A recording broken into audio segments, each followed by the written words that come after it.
Shalom saudara yang dikasih Tuhan, senang sekali saya Pendeta Rubin Adi Abraham bisa menjumpai Anda dalam ibadah ini. Hari ini saya akan menyampaikan firman dengan judul 4 tipe pengikut Yesus. Kita akan baca Yohanes 12 ayat 1-8 yang berbunyi demikian. 6 hari sebelum Paskah Yesus datang ke Betania, tempat tinggal Lazarus yang dibangkitkan Yesus dari antara orang mati. Di situ diadakan perjamuan untuk dia dan Marta melayani, sedang salah seorang yang turut makan dengan Yesus adalah Lazarus. Maka Maria mengambil setengah kati minyak narwastu murni yang mahal harganya, lalu meminyaki kaki Yesus dan menyekanya dengan rambutnya, dan bau minyak semerbak di seluruh rumah itu. Tetapi Yudas Iskariot, seorang dari murid-murid Yesus yang akan segera menyerahkan dia, berkata, "Mengapa minyak narwastu ini tidak dijual 300 dinar dan uangnya diberikan kepada orang miskin?" Hal itu dikatakannya bukan karena ia memperhatikan nasib orang-orang miskin, melainkan karena ia adalah seorang pencuri. Ia sering mengambil uang yang disimpan dalam kas yang dipegangnya. Maka kata Yesus, "Biarkanlah dia melakukan hal ini mengingat hari penguburanku. Karena orang-orang miskin selalu ada pada kamu, tetapi aku tidak akan selalu ada pada kamu." Amin. Saudara sekalian, Tuhan mau menjadikan kita sebagai murid Kristus yang sejati, yang tumbuh dewasa secara rohani. Dalam 2 Petrus 3 ayat 18 firman berkata, "Tetapi bertumbuhlah dalam kasih karunia dan dalam pengenalan akan Tuhan dan Juru Selamat kita, Yesus Kristus. Baginya kemuliaan sekarang dan sampai selama-lamanya." Apa itu murid? Secara sederhana, murid adalah orang yang belajar meneladani gurunya. Dalam Lukas 6 ayat 40 dikatakan, "Seorang murid tidak lebih daripada gurunya. Tetapi barang siapa yang telah tamat pelajarannya, maka dia akan sama dengan gurunya." Nah, saudara, kita juga harus bertumbuh menjadi murid Kristus yang memiliki karakter seperti guru agung kita, yaitu Yesus sendiri. Nah, Alkitab tadi mencatat ketika Yesus sedang makan di kota Betania, ada 4 orang yang ditulis di dalam ayat tadi. Dan kalau boleh saya katakan, ini menggambarkan 4 tipe orang Kristen. Nah, kita harus bertumbuh menjadi orang Kristen, tipe yang terbaik, yang menyenangkan hati Tuhan tentunya. Yang pertama adalah Yudas. Ini adalah tipe pengkritik. Nah, di ayat 4 dan 5 tadi, kita melihat catatan tentang apa komentar Yudas tentang peristiwa tersebut. Saudara, Yudas berkata, "Kenapa wanita ini tidak menjual minyak itu dengan harga 300 dinar dan dibagikan uangnya kepada orang miskin?" Dan itu dikatakan karena dia suka mencuri uang kas yang dia pegang. Yudas itu mestinya lebih rohani daripada yang lain. Kenapa? Karena dia murid Yesus. Jabatannya keren, bendahara, saudara. Tapi imannya mandek karena dia suka mengkritik, menyalahkan, menghakimi orang lain karena rasa diri lebih hebat. Dia tidak memiliki kasih dan belas kasihan kepada orang lain. Motivasinya adalah mencari kekayaan. Dia suka mencuri apa yang ada dari kas kelompok Yesus bagi kepentingan diri sendiri.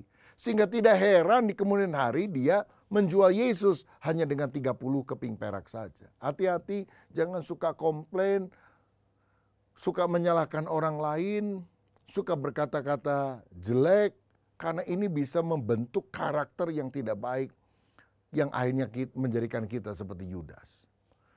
Saudara, saya ingat ada seorang hamba Tuhan bernama D.L. Moody, yang di tempat pelayanannya dia punya jemaat yang suka mengkritik. Saya sebut tante cerewet lah, kira-kira begitu. Kalau Moody khotbah panjang, dia bilang, "Kepanjangan Pak Pendeta khotbahnya, ngapain panjang-panjang amat." Kalau khotbah pendek, maka dia bilang, "Khotbahnya kok pendek banget, kurang persiapan ya?" Kalau Moody khotbah tanpa banyak ilustrasi, dia bilang, "Khotbahnya kering, nggak dipahami." Kalau khotbah banyak ilustrasi, kok cerita-cerita doang, firmannya kurang. Waduh, selalu aja ada yang dikritik oleh wanita ini. Sampai satu kali ketika D.L. Moody selesai khotbah, tante cerewet ini datang lagi dan dia bilang, "Pak Pendeta, bolehkah saya pinjam gunting? Karena ada yang kepanjangan yang Bapak miliki." Maksudnya apa? Dasi Pak Pendeta terlalu panjang. saya mau potong katanya.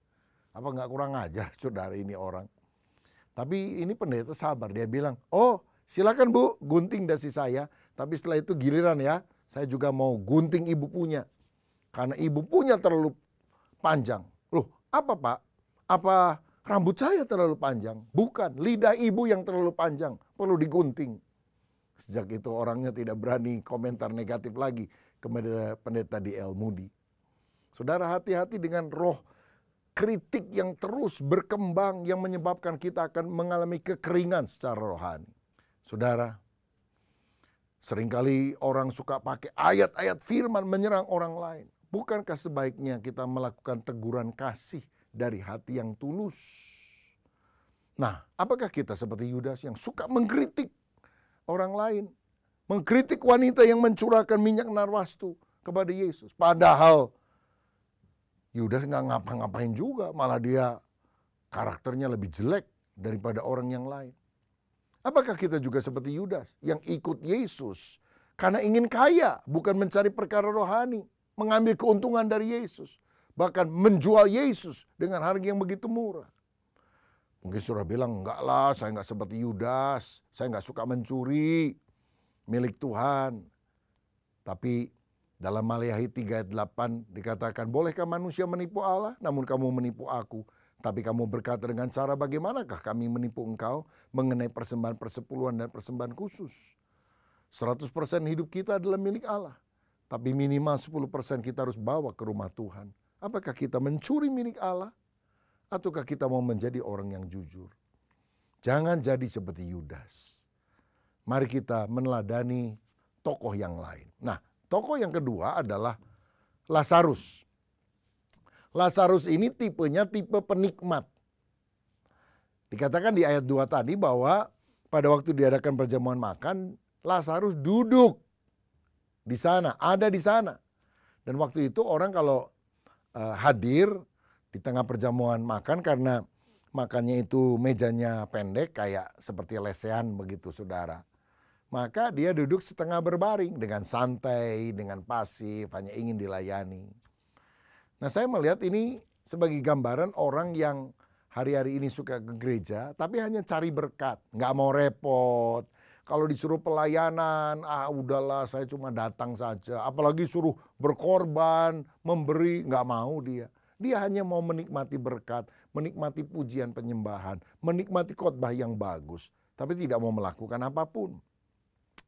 Jadi kalau boleh dibilang ini ke gereja cuma jadi hiasan doang gitu ya. Hanya untuk memenuhi bangku gereja. Padahal Tuhan ingin kita bukan jadi Kristen merpati. Kalau merpati itu lihat jagung, datang dia. Tapi kalau nggak ada jagung nggak datang. Jangan kita jadi Kristen pedati yang mesti didorong-dorong terus, baru maju. Tapi jadilah Kristen sejati yang mengikut Tuhan dengan segenap hati. Tetapi tipe menikmat seperti Lazarus ini bisa berubah radikal, menjadi saksi Kristus, menjadi pemberita Injil. Bila dia mengalami Tuhan, walaupun banyak tantangan. Saudara, apa yang merubah dia? Kematiannya. Lazarus itu kan pernah mati, saudara. Tapi akhirnya dibangkitkan oleh Tuhan. Maka sejak itulah dia mulai lebih sungguh-sungguh bukan hanya menikmati berkat, tapi dia juga bersaksi bagi banyak orang. Karena di ayat 9-11 dikatakan, sejumlah besar orang Yahudi mendengar bahwa Yesus ada di sana dan mereka datang bukan hanya karena Yesus, melainkan juga untuk melihat Lazarus yang telah dibangkitkannya dari antara orang mati. Lalu imam-imam kepala bermufakat untuk membunuh Lazarus juga. Sebab karena dia, banyak orang Yahudi meninggalkan mereka dan percaya kepada Yesus. Saudara-saudara, ini sebabnya kita tidak boleh hanya menjadi orang Kristen yang hanya datang terima berkat, tapi berkobar-kobar untuk melayani Tuhan, memberitakan Injil. Beberapa waktu yang lalu ada seorang yang mencoba menghubungi saya, dan akhirnya dia menyampaikan bahwa dia sudah sekitar 12 tahun meninggalkan Tuhan. Walaupun orang tuanya menyuruh ke gereja, dia seorang muda yang berhasil di dalam karirnya, kaya raya di usia muda. Tapi dia meninggalkan Tuhan, mengabaikan nasihat orang tuanya.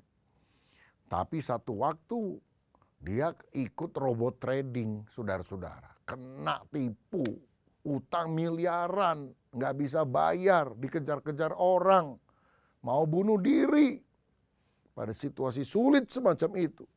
Nggak tahu gimana dia buka YouTube dan mendengar khotbah saya, saudara, di YouTube.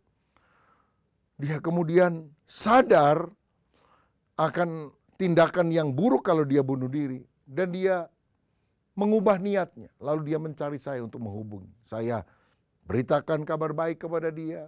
Saya doakan. Dan akhirnya dia mau rekonsiliasi dengan ayahnya dan mengikuti pesan daripada ayahnya. Saudara, orang yang selama ini meninggalkan Tuhan ketika mengalami masalah yang sulit, kerugian, bangkrut, itu seringkali masalah yang menyentak bisa membuat kita datang kepada Tuhan. Dan kemudian dia rindu untuk bersaksi bagi nama Tuhan. Saya berdoa supaya kita menjadi orang Kristen yang bukan hanya menjadi penikmat berkat, tapi benar-benar diubah karena kita mengalami perjumpaan dengan Kristus dan mau jadi berkat. Tipe ketiga adalah tipe Marta. Ini tipe pelayan yang sibuk, ya. Ayat 2 tadi juga mencatat tentang hal itu. Marta sibuk sekali melayani Yesus dan rombongannya. Ini adalah model aktivis yang sangat dicari dan dibutuhkan di dalam berbagai gereja. Roma 12 ayat 11 berkata, janganlah hendaknya kerajinanmu kendor, biarlah rohmu menyala-nyala dan layanilah Tuhan. 1 Korintus 15 ayat 58, kan itu saudaraku, berdirilah teguh, jangan goyah, giatlah selalu dalam pekerjaan Tuhan, karena kamu tahu bahwa dalam persekutuan dengan Tuhan, jerih payahmu tidak sia-sia. Jadi sangat bagus sekali kita melayani, menjadi aktivis gereja, membantu orang lain. Oh, ini luar biasa. Sayang, ada 2 godaan yang harus dihindari. Pertama adalah seringkali kita terlalu sibuk melayani pekerjaan Tuhan sehingga lupa melayani Tuhan. Marta ini tipe orang yang tidak bisa duduk diam untuk menerima firman, memuji, menyembah Tuhan, berdoa. Karena sibuk sekali. Padahal Mazmur 46 ayat 11 berkata, be still and know that I am God. Diamlah dan ketahuilah bahwa akulah Allah. Dalam Pengkhotbah 8 ayat 2 dan 3 ada ayat yang berbunyi demikian, saudara. Patuhilah perintah raja demi sumpahmu kepada Allah. Janganlah tergesa-gesa pergi dari hadapannya. Janganlah bertahan dalam perkara yang jahat. Karena ia berbuat apa yang dikehendakinya. Siapa raja kita? Tentu Yesus. Dan Alkitab bilang tadi, jangan tergesa-gesa pergi dari hadapan hadiratnya. Nah, berarti kita ini jangan hanya sibuk ini dan itu, tapi juga belajar duduk di bawah kaki Tuhan. Sebab kalau tidak, maka ini godaan pertama yang akan menyebabkan pelayanan kita menjadi tidak efektif karena kita terlalu banyak melayani pekerjaan Tuhan dan tidak melayani pribadi Tuhan. Tapi godaan kedua yang kita juga harus waspadai adalah ketika dia sibuk melayani ini itu, dia mengomel karena melihat orang lain tidak seperti dia yang sibuk. Lukas 10 ayat 40 berkata, sedang Marta sibuk sekali melayani, ia mendekati Yesus dan berkata, Tuhan, tidakkah engkau peduli bahwa saudaraku membiarkan aku melayani seorang diri? Suruhlah dia membantu aku. Nah ini loh saudara, tipe ini kadang-kadang ingin dipuji. Dan kesal ketika orang lain tidak seperti dia. Dan dia bilang, Tuhan tolong itu Maria, didorong juga, sibuk seperti saya. Saya mau katakan bahwa sangat baik untuk kita terlibat dalam pekerjaan Tuhan apapun. Tapi jangan sampai kita ini ngomel, jengkel sama orang lain. Pelayanan bukanlah untuk mengekspresikan diri, tapi justru mematikan sang aku, mengekspresikan perubahan di dalam Yesus. Banyak orang kan pelayanan itu ingin tampil ke depan. Oh, kalau disorot kamera, ada di panggung. Wah, senang sekali. Mereka tidak suka pelayanan di belakang meja. Karena mereka mau self-actualization. Menghadirkan diri, mengekspresikan diri. Padahal pelayanan sejati itu harus mengekspresikan perubahan yang aku alami dalam Kristus. Bukan mengagungkan diri, tetapi mematikan diri kita, sang ego itu. Saudara, karena itu mari kita berjaga-jaga supaya pelayanan kita berkenan kepada Tuhan. Nah, tipe yang terakhir ini yang paling baik untuk kita teladani, yaitu tipe Maria. Tipe penyembah yang mengasihi Tuhan. Ayat 3 mencatat hal itu. Di tengah pesta tersebut, dia tanpa malu-malu mencurahkan minyak narwastu yang mahal harganya dan menyeka Yesus dengan rambutnya. Dia mengurapi Yesus. Ini perkaranya memalukan bagi seorang wanita yang tiba-tiba nyelonong di depan umum. Tapi dia nggak peduli, kata orang. Dia ingin mempermuliakan Tuhan. Dia berinisiatif untuk menyatakan kasihnya dengan minyak 300 dinar, yaitu upah orang kerja setahun, saudara. Waktu itu ada adat. Biasanya wanita itu mengumpulkan minyak narwastu sedikit demi sedikit karena mahal harganya. Lalu kalau mau menikah diberikan kepada calon suami yang akan menikahinya. Tapi ketika Maria berjumpa dengan Yesus, dia sadar bahwa Yesus adalah pribadi yang terbaik yang dia pernah jumpai. Dia berikan minyak itu kepada Yesus. Dia mencurahkan kepada Yesus. Akibatnya orang mengkritik. Cari muka, pansos, bodoh sekali, ngapain buang-buang uang. Tapi ketika semua orang mengkritik, Yesus membela. Saudara ingat, orang boleh menjelekkan saudara, mengkritik saudara. Asal Yesus membela, itu cukup bagimu. Karena itu layani Tuhan dengan hati yang tulus. Yang kita butuhkan bukan tepuk tangan manusia. Bukan hanya sekedar persetujuan orang banyak. Tetapi perkenanan Tuhan di dalam kehidupan kita. Orang mengkritik, Yesus membela. Markus 14 ayat 6, Yesus bilang, biarkanlah dia, mengapa kamu menyusahkan dia? Ia telah melakukan suatu perbuatan yang baik padaku. Orang bilang kamu jelek, tapi kalau Tuhan bilang, kamu baik, kamu melakukan hal yang baik bagiku. Oh, itu adalah penghargaan yang luar biasa. Di ayat 8 dan 9, ia telah melakukan apa yang dapat dilakukannya. Tubuhku telah diminyakinya sebagai persiapan untuk penguburanku. Aku berkata kepadamu, sesungguhnya di mana saja Injil diberitakan di seluruh dunia, apa yang dilakukannya ini akan disebut juga untuk mengingat dia. Saudara, pada waktu Yesus menderita, dia ingat ada orang yang mengasihi dan memuja dia, memberikan yang terbaik seperti Maria ini.